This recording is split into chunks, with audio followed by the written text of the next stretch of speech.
Ar kada nors susimastėt, ką protas veikia, kai jūs miegate? Ne paviršiuje, ne tuo metu prieš užmiegant, kai ateina mintys klajūnės, vizijos ir netgi ne tada, kai ateina sapnai. Dar giliau. Ten, kur jau visiškai nebeturite valios ką nors valdyti. Kur viskas vyksta savaime, kur sprendimai nebėra tavo, bet pasekmės visada liks tau. Miegas nėra pasyvus procesas. Ir jūs tai tikriausiai puikiai žinote. Neuropsichologijoje jau dešimtmetis, gal net ir daugiau, aišku, kad miegas tai intensyviausias vidinės integracijos laikotarpis. Kai sąmonė atsitraukia, pasąmonė įžengia į pirmą planą. Ji netgi keičia mūsų tuo metu biocheminius algoritmus. Įvyksta tai, ką vadiname neuroplastiškumu. Smegenys miegančios suaktyvina limbinę sistemą, emocijų centrus, kurie per dieną buvo slopinami, hipokampą, kuris peržiūri dienos patirtis, jeigu galima tai pasakyti, ir nusprendžia, ką iš viso to įsirašyti, ką perrašyti. Ir jeigu žmogus neįsikiša į procesą, vyksta viskas pagal tam tikrą įprastą ir seną modelį. Pagal tai, kaip tai kartojosi vakar, užvakar, prieš 5, prieš 20 metų ir net tada, kai jūs nebuvot gimę. Taip, tas laikas taip pat veikia mūsų sapnus ir mūsų miegą. Tačiau tai jau kita tokia pati ir įdomi tema. REM miego metu mūsų smegenys įjungia emocinius ir pažintinius tinklus. Tai laikas, kai perrašoma tai, ką mes galime pavadinti saugumu, galėjimu, vertumu, teisę turėti. Ir visa tai vyksta visiškai nesąmoningai, mums nedalyvaujant ir nekontroliuojant. Dažnai pagal įprastą šabloną, kurį išmokome vaikystėje, šeimoje, ar atsinešim epigenetiškai. Tai tam tikras toks kodas mūsų genų atmintyje. Tad jei tavo kūnas miega, o pasąmonė kiekvieną naktį atkuria trūkumo, baimės, savęs atsisakymo modelį, mes pabundam pavargę ir išsekę. Ir ne nuo fizinio krūvio, o nuo pasąmonės nuolatinės kovos. Žmogus negali valdyti sapno, bet jis gali savotiškai pasiruošti jam. Jis gali sukurti sąlygas, kuriuose sapnas įgytų visiškai naują tėkmę ir naują struktūrą. Taigi, ką konkrečiai reikia daryti? Dabar aš jums nepapasakosiu kaip kokią nors magiją, burtus, kokius nors mistinius dalykus ar iš aiškiaregių įžvalgas. Nors sutikite, tie dalykai kartais taip pat suveikia. Ir aišku, ne visada teigiamai. Be visų subtilybių, tik tai duosiu jums suprasti, kad tai paremta įtaiga, įvairiom įtaigos technikomis. Puikiai mokant išnaudoti karštą ir šaltą žmogaus skaitymą, kontekstą, emocijas. Na, bet palikim šitą kitai video temai. Yra labiau žemiški ir paprastesni veiksmai technikos, ką galima padaryti. Pasidalinsiu keliomis iš jų, nors galbūt būsit kažkurias ir girdėję. Tai pirmas ir paprasčiausias būdas – rašymas prieš miegą. Neuromokslas parodė, kad rašymas aktyvuoja prefrontalinę žievę atsakingą už integraciją ir sąmoningumą.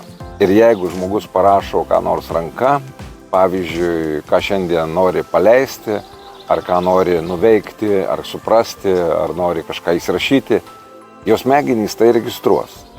Ir ne kaip tekstą, o kaip mintį ir veiksmą. O veiksmas su intencija tai kuria tam tikrą schemą. Ir galima įrašyti kažkokį savo pasiūlymą nakčiai. Kažką nuveikti, kažką suprasti arba kažką suderinti. Čia jau sugalvokite patys. Antras būdas labai panašus, tik tai reikia atlikti balsu, sukuriant savo balso įrašą. Pasąmonė reaguoja į pažįstamą balsą ir ypač prieš miegą, kai sąmonės filtrai jau yra nuslopinti. Tai vadinama hipnogeninė būsena, kai imlumas žinutėms smarkiai padidėja. Ši būsena būna tarp miego ir budrumo. Nors aš nesu įvairių afirmacijų šalininkas, aš skaitau, kad jos kartais sukuria ir nereikalingą vidinį konfliktą. Tačiau būtent tuo metu, kai sąmonė prigesinta, jos lengviausiai ir be pasipriešinimo priimamos ir tada galbūt labiausiai jos turi teigiamą poveikį. Taigi, įrašykite savo balsą 1-2 minutės ir įrašykite jums patinkančias afirmacijas.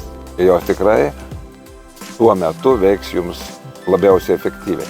O dar geriau, jei tai bus ne pavieniai kokie nors teiginiai, bet tarsi laiškas savo. Pavyzdžiui, laiškas iš rytojaus, kur jau viskas tarsi įvyko, tarsi gavote ir kaip ten jautėtės, kaip viskas atrodo. Toks tarsi pasvajojimas prieš naktį, jisai puikiai galės nuteikti jūs kitokiam sapnavimui, negu buvo iki toli. Na ir trečias būdas, tai toks pasyviausias, ramus, tylus meditavimas, ramus klausymasis be jokio reikalavimo ir spaudimo. Mūsų pasąmonė nemėgsta spaudimo, ji reaguoja į leidimą ir visiškai nepriima reikalavimų. Todėl galite naudoti ramius, pavyzdžiui, mano meditacijos įrašus ar kitų žmonių įrašus, arba galite tiesiog ramiai nusiteikti pozityviai ir pabūti tyloje. Praktikuokite tylą.